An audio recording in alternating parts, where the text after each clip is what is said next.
Multiple Oscar-winning director Guillermo del Toro is widely seen as one of the very best filmmakers around.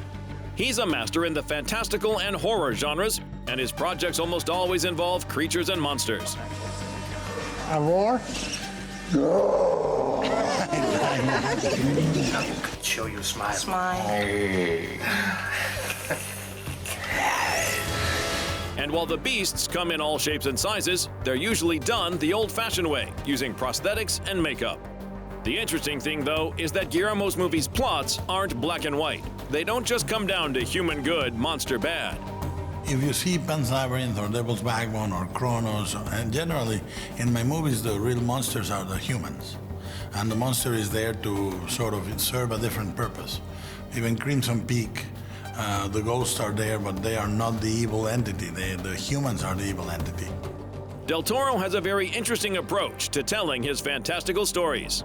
Can I make a monster movie, fairy tale, that ends the different way than the normal fairy tale? Can I make Beauty and the Beast without the beast having to turn into a very boring prince at the end? Can I find magic in a time that is very vulgar in a way, you know, where people are concerned with cars, money, modernity, the future, you know? Can I find magic in that time? Another intriguing trademark of Guillermo's films is his use of colors.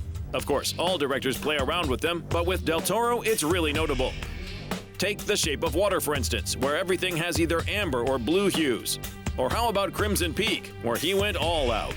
You tell a story through the colors, you know, the golden American period, the cool blue European period, the red that only is used with the ghosts and the clay and Lucille. I mean, you tell the story, and layering those layers of narrative and visuals, that's complicated. The director is of Mexican descent, and in that country, death and the deceased are very important. He actually based a scene in Crimson Peak on a supernatural experience of one of his loved ones. My whole family has had experiences. You know, everybody. The opening of the movie is based on an experience my mother had, visited by the ghost of her grandmother in her bed. That's the opening of the movie, is based on that. Another thing Guillermo's fascinated by is insects and bug-like creatures, as they keep popping up in pretty much all his movies. And he's obsessed with mechanics. If you keep an eye out for it, you'll find complicated machinery in most of his work. Think of the drive suits from Pacific Rim. They're a type of body armor used to both interface with the giant Jaeger robots and protect the pilots' bodies from injury as they battle the monstrous kaiju.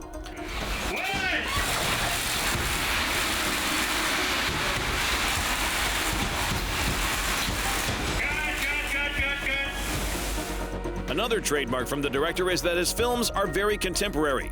It doesn't matter if they're set in a fictional world like Hellboy, the future as seen in Pacific Rim, the 1940s Spain of Pan's Labyrinth, or the 60s of The Shape of Water.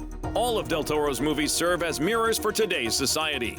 It's a movie about now. It's not a movie only about 1962. It's a movie about what we are experiencing right now, politically and humanly, you know? Fear of the other, hatred, you know, division, you know, the idea that the others are bad and we are good, that we need to reject the immigration, that we need to reject different faith, that we need to reject different creeds, different everything. You know, there is an intolerance that is very, very brutal right now. And he did the same with 2021's Nightmare Alley, in which he reinvented the film noir genre. Noir is a genre that comes back every now and then when in times of social turmoil, almost always, and it reflects very much the time it's made in. So we wanted to make a movie that was, yes, period, but at the same time that was reinterpreting noir for now. For his next project, Guillermo continued his childhood dreams of monster advocacy with his interpretation of Mary Shelley's 1818 novel Frankenstein. And I think this is the movie I dreamed of making. This is the movie I made. And, you know, when I was a child, I promised monsters to be faithful to them, and I have. And I've been their friend, and I've told their tales, and this is one more. The mother of them all. While the monsters in his films are the real eye-catchers, the backgrounds are equally important.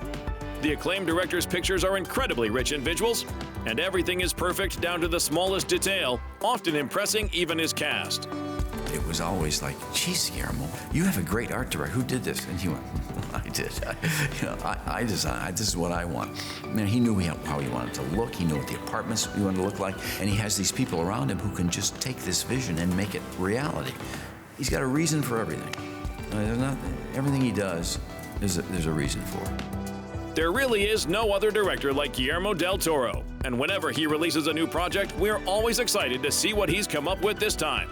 Let's hope he continues to make such amazing movies for a long time to come. Check the gate. Okay. Beautiful.